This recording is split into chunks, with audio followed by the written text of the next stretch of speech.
¿Qué es el conocimiento? Un curso intensivo en epistemología. Juan Miguel Kuczynski.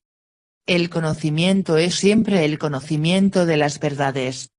Uno es consciente de los objetos, y uno sabe las verdades sobre ellos, pero uno no los conoce, por lo menos no en el sentido en el cual sabe que 1 igual 2. Una verdad es una verdadera proposición. Una falsedad es una propuesta falsa. Cuando uno hace una declaración, la cosa que uno es de tal modo afirmar es una proposición. Si digo Juan fuma, y lo hago sabiendo lo que significan mis palabras y con la intención de afirmar ese significado, lo que estoy afirmando es la proposición de que Juan fume. Esta proposición no es una expresión lingüística, es lo que se entiende por tal expresión. Por lo tanto, no es en sí misma una expresión lingüística. Y esta cosa no es una creencia, es el objeto de una creencia, y por lo tanto no es en sí misma una creencia. Ni, por paridad de razonamiento, es idéntico a cualquier otro tipo de entidad mental. Cuando se dice de una creencia, o una oración, o un acto de discurso que es verdadero lo que se entiende es que la proposición correspondiente es verdadera. Esto obviamente no es lo que se entiende cuando una proposición es descrita como verdadera . En un momento, se va a decir lo que significa. Las proposiciones no son hechos. Es decir, no son entidades espaciotemporal, no son estructuras que consisten en ocupantes de espacio-tiempo. La proposición Juan fuma puede ser afirmada, negada, creída, dudada, etc. Pero no puede ser alterado físicamente. De hecho, no se puede alterar de ninguna manera. Esto es porque no es sí mismo espaciotemporal. También, incluso si Juan no fuma, la proposición Juan fuma existe. Ninguna proposición depende de su existencia en su ser verdad. Por lo tanto, las verdades, proposiciones verdaderas, es decir, no son distribuciones, o redistribuciones, de masa-energía. Una proposición es una clase de propiedades, de características, es decir, y para que una proposición sea verdadera es para que los miembros del conjunto de propiedades correspondientes sean instanciados. Que K sea el conjunto más pequeño que contiene las siguientes tres propiedades. P1. La propiedad de ser idéntico con John P2. La propiedad de fumar, y P3. La propiedad de ser una cosa X tal que X es idéntico a Juan y tal que X fuma. John fuma si, y solo si, estas tres propiedades se crean en forma conjunta. En otras palabras, si se crean instancias, entonces Juan fuma, y si John fuma se crean instancias. Por lo tanto, la proposición Juan fuma debe ser identificado con K y que la proposición es verdadero es ser identificado con esas tres propiedades siendo instanciada en conjunto. Sin duda, si P3 es instantiated, entonces también lo son P1 y P2, por lo que podría parecer que Juan fuma podría ser identificado con P3, y es cierto que con P3 siendo instanciada, siendo innecesario identificar esa proposición con K, ya K contiene P1 y P2. Pero hay dos condiciones que una teoría viable de la verdad debe satisfacer. Primero, debe dar cuenta de las condiciones de la verdad de cualquier proposición. En otras palabras, para cualquier propuesta dada T, si T es verdad bajo tales y tales circunstancias, entonces una teoría viable de la verdad debe explicar ese hecho, y si T es falso bajo así y tales circunstancias, una teoría viable de la verdad debe explicar ese hecho también. Al mismo tiempo, una teoría viable de la verdad también debe hacer justicia a las propiedades internas y estructurales de las proposiciones. Debe tener en cuenta sus propiedades descomposiciones, en otras palabras. Es un dato que Juan fuma tiene una parte discreta correspondiente a Juan, una segunda parte discreta que corresponde a los humos, y una tercera parte, siendo esta una parte impropia, correspondiente a la fusión de los dos. Nuestra teoría es consistente con estos hechos acerca de la descomposición de Juan Fumma. En general, nuestra teoría, a diferencia de la otra teoría considerada, es consistente con las propiedades descomposiciones de las proposiciones. Son verdades que se conocen. Las falsedades pueden ser creídas, pero no pueden ser conocidas. Y las verdaderas creencias deben justificarse si quieren ser conocimiento. Si tengo la creencia correcta, pero lo tengo por las razones equivocadas, no es el conocimiento. Si creo que todas las personas que usan orejeras son genios, y creo que sobre esa base y sobre esa base solo, que mi oído mu vistiendo a Fred es un genio, no sé que Fred es un genio, incluso si, como sucede, es un genio. Pero aunque todos los casos de conocimiento son casos de creencia verdadera justificada, no todos los casos de creencia verdadera justificada son casos del conocimiento. Si miro un reloj roto que resulta ser correcto, y sobre esa base creo que es 2 p.m., no sé que es 2 p.m. Aunque, dada la información disponible para mí, estoy justificado en creer que el reloj es fiable e incluso, por lo tanto, estoy justificado en creer que el tiempo para ser 2 p.m. Para que mi creencia sea un caso de conocimiento, es necesario que, además de ser cierto, sea el resultado final de procesos que son información transmisiones. Para que un proceso físico sea información transmisiones es para que sea estructura preservativo. Cuando usted habla en un teléfono, los sonidos que usted hace se convierten en impulsos eléctricos que son estructura idénticos con esos sonidos, y el teléfono de la otra persona convierte esos impulsos en los sonidos que son estructura idénticos con ellos y por lo tanto con el sonidos que hiciste originalmente. Preservando así la estructura, este proceso transmite la información. Si, sobre la base de la lectura de un reloj roto, usted cree que el tiempo para ser 2 p.m., su creencia no es el resultado final de un proceso de estructura preservativo y por lo tanto no encarna la información sobre el mundo externo, a pesar de que es cierto y justificado. Suponga que el reloj funcionaba correctamente y se fijaron en el momento adecuado. En ese caso, la lectura en el reloj sería corto a la hora. En cuyo caso, la lectura en el reloj sería realmente información transmisiones con respecto a la hora. En cuyo caso, su creencia de que era 2 p.m. encarnaría tal información y por lo tanto sería conocimiento. Existen dos tipos de conocimientos, empíricos y analíticos. El conocimiento analítico es conocimiento de verdades puramente conceptuales, por ejemplo, cualquier círculo dado es una figura cerrada, planar. Otro ejemplo es, nada puede ser letrado sin ser animado. Una verdad empírica es una verdad basada en la observación. Ningún conocimiento es estrictamente basado en la observación. Siempre hay un componente ratiocinative. El conocimiento es analítico cuando no hay componente empírico, de lo contrario empírico. El hecho de que ningún conocimiento sea estrictamente basado en la observación es una consecuencia del hecho de que se trata de proposiciones que se conocen, no de objetos. Se observan objetos. Uno no observa verdades. En otras palabras, no se observan proposiciones verdaderas. Se observan conjuntos de entidad espaciotemporal en virtud de las cuales las verdades se sostienen, pero no se observan verdades per se. Esto es un corolario del hecho, citado anteriormente, que las verdades son conjuntos de propiedades, se observan instancias de propiedades, no propiedades per se.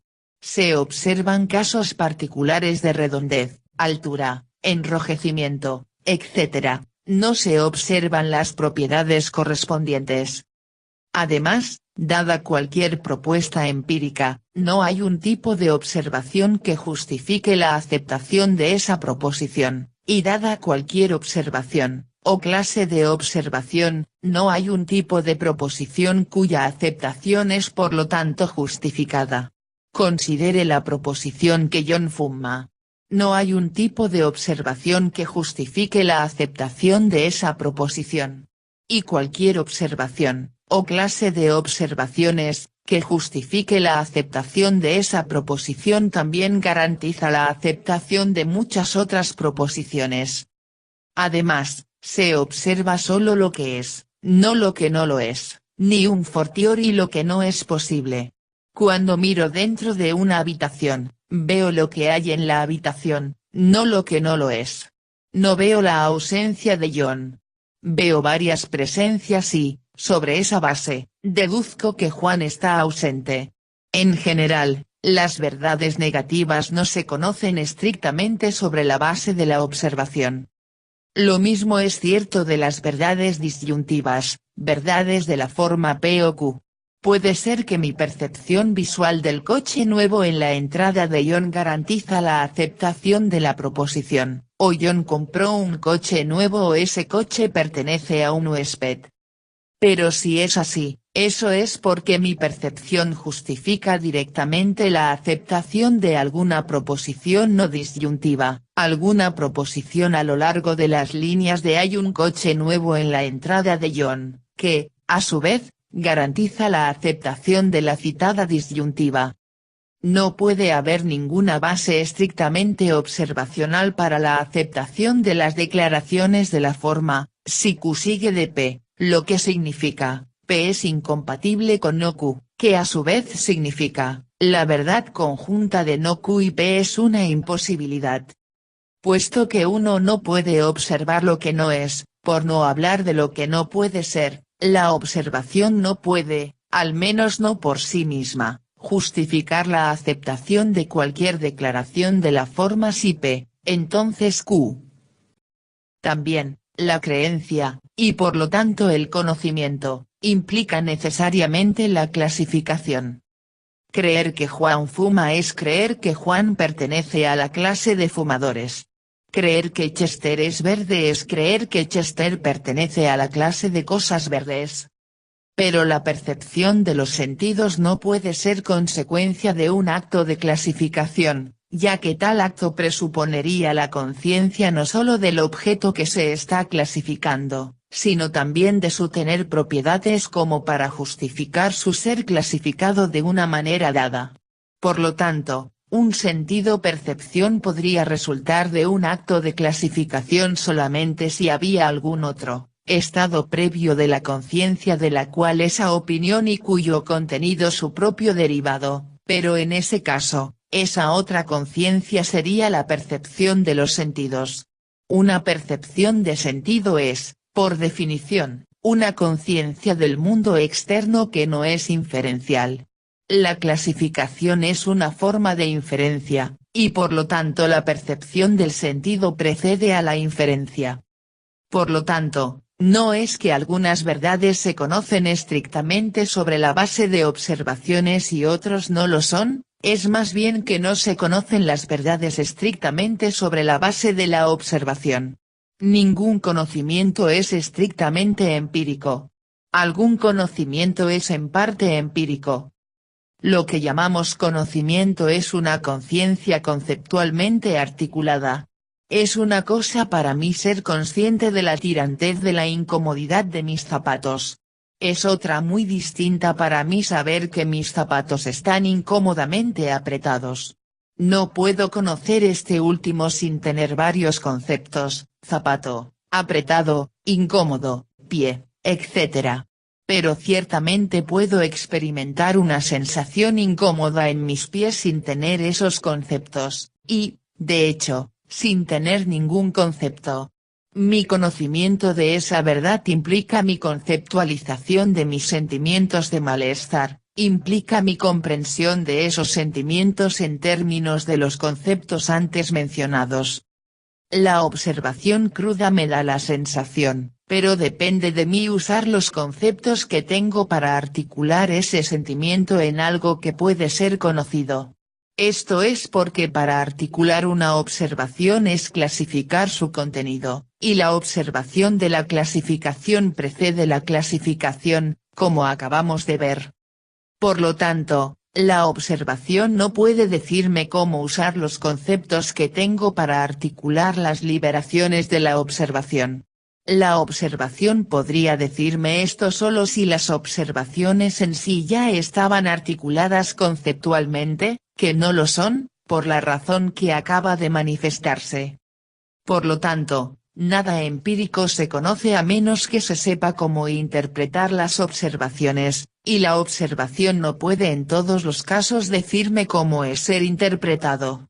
Dado en la capacidad de mi parte para interpretar mis observaciones, la observación puede mejorar obviamente mi capacidad de interpretar la observación, pero no podía decirme esto a menos que yo ya pudiera interpretarlo. Dado que, en consecuencia, los principios interpretativos implicados en la interpretación de la observación no siempre se conocen sobre la base de la observación, se deduce que al menos algunos conocimientos son analíticos. De hecho, esto se deriva del hecho mismo de que tenemos conocimiento basado en la observación, dado que tenemos conocimientos empíricos, se sigue que tenemos conocimientos no empíricos. Esto sigue porque es usando conocimiento no empírico para interpretar observaciones sensoriales que adquirimos conocimiento empírico. Todo el conocimiento empírico es inferencial. Lo dejo abierto si todo lo no empírico es inferencial. Sin embargo, existe un sentido significativo en el que algunas creencias empíricas no son inferenciales. Supongamos que tengo observaciones de la lluvia y, sobre la base de mi conceptualmente articular esas observaciones, creo que está lloviendo. En ese caso, esas inferencias me dicen qué es lo que observo. Ahora supongamos que tengo observaciones de lluvia y, sobre la base de mi articulación debidamente dichas observaciones, creo que está lloviendo y, sobre esa base, creo que habrá mosquitos terribles en el patio unas cuantas horas. Por lo tanto, el segundo conjunto de inferencias no me dicen lo que estoy observando actualmente. Me dicen cuál será el caso, dado lo que es que, según mis observaciones, actualmente es el caso. Dejando de lado los casos de nuestro hablar falsamente, cuando decimos de una creencia dada que es apóstrofe no inferencial apóstrofe, lo que queremos decir es que no se involucraron inferencias en el tema de tenerlo aparte de lo que se necesitaba para informarle de lo que él observó.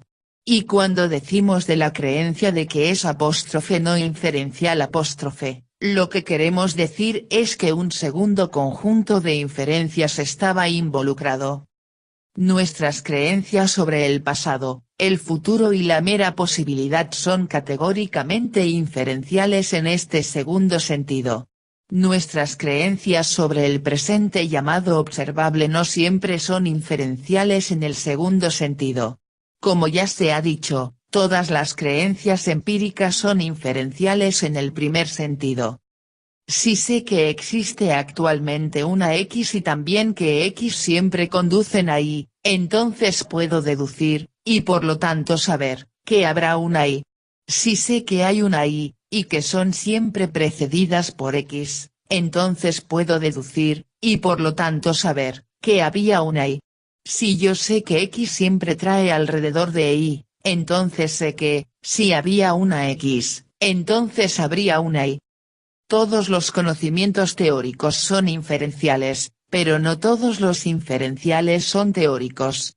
Sé que Juan está olfateando pimienta y también que cualquiera que lo hace estornuda, y sobre esta base sé que John va a estornudar. Este conocimiento mío es inferencial, pero no es teórico.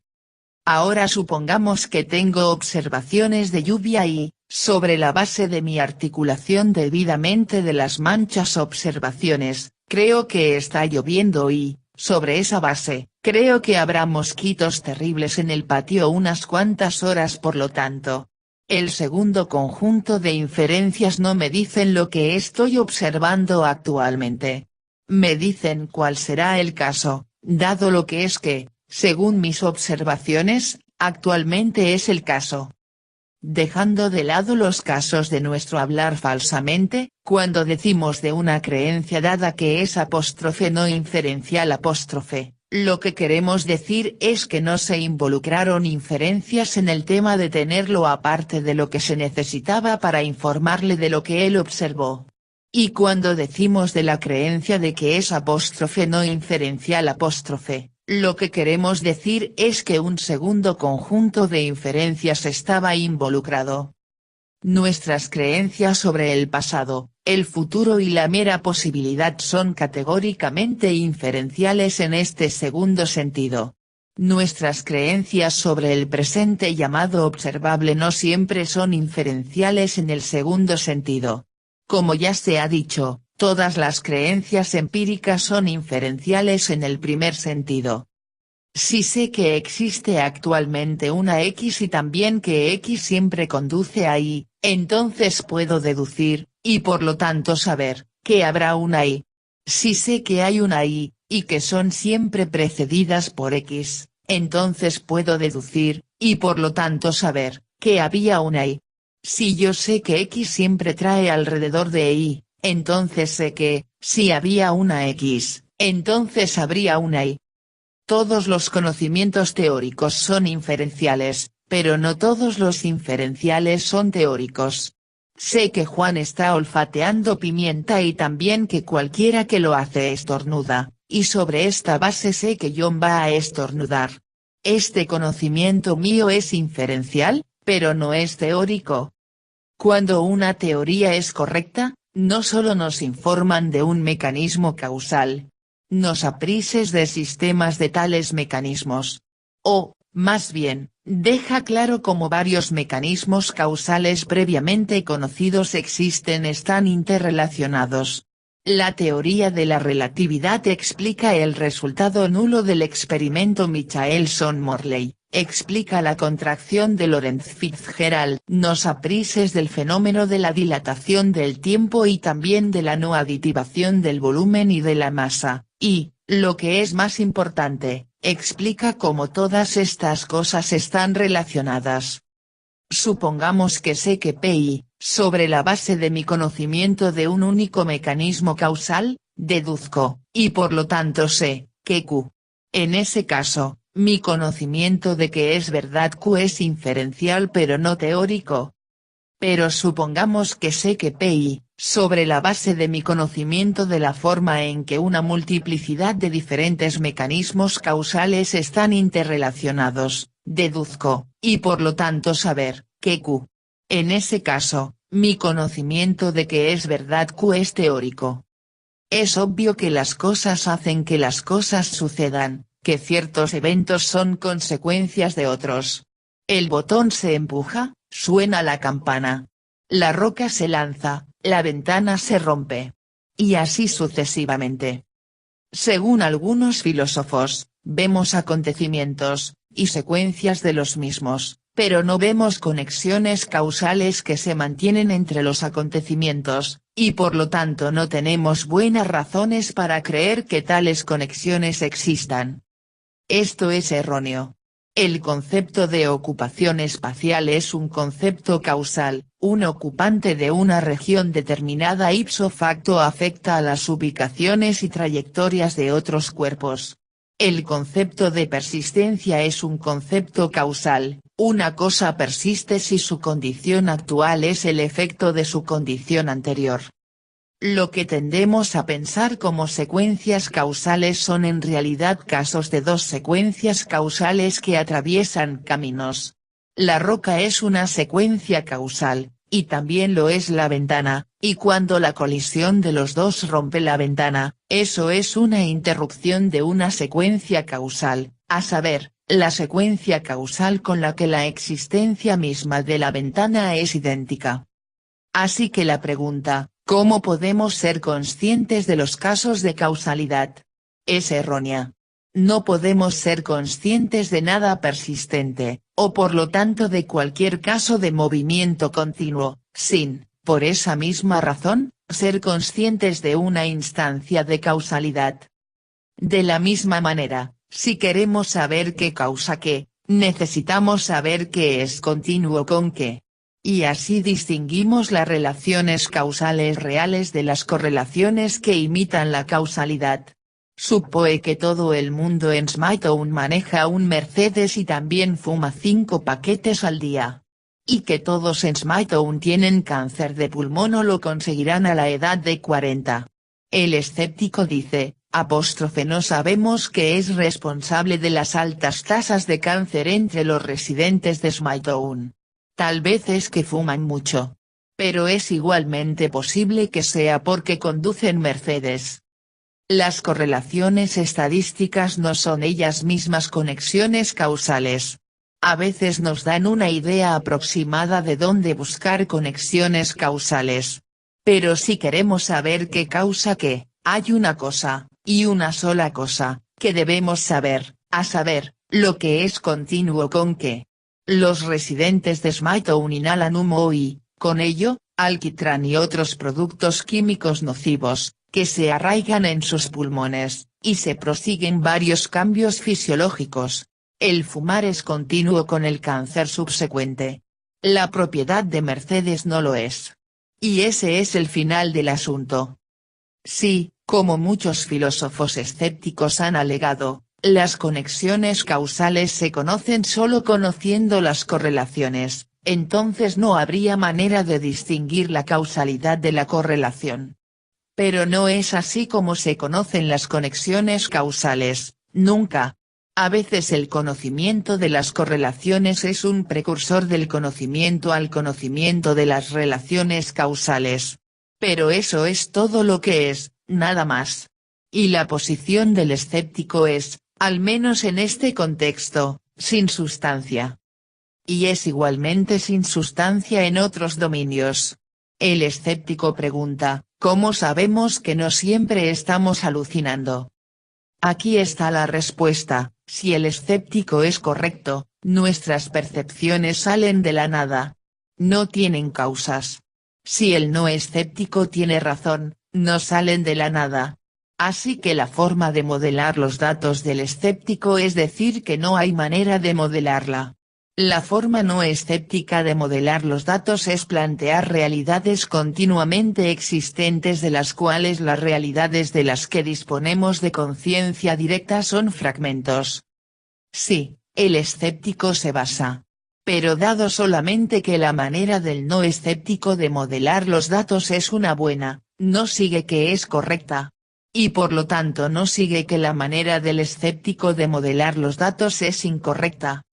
Otras cosas siendo iguales, T1 es una mejor teoría que T2 si la realidad contiene menos anomalías causales y T1 es correcto que si T2 es correcto. Esto lo sabemos. Esta es una verdad analítica.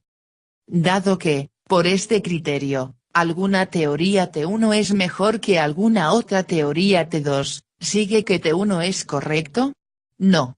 ¿Sigue que es más razonable aceptar T1 que aceptar T2? Sí. Además, la posición del escéptico no es realmente una posición. Su posición, por falta de una palabra mejor, es que no hay explicación.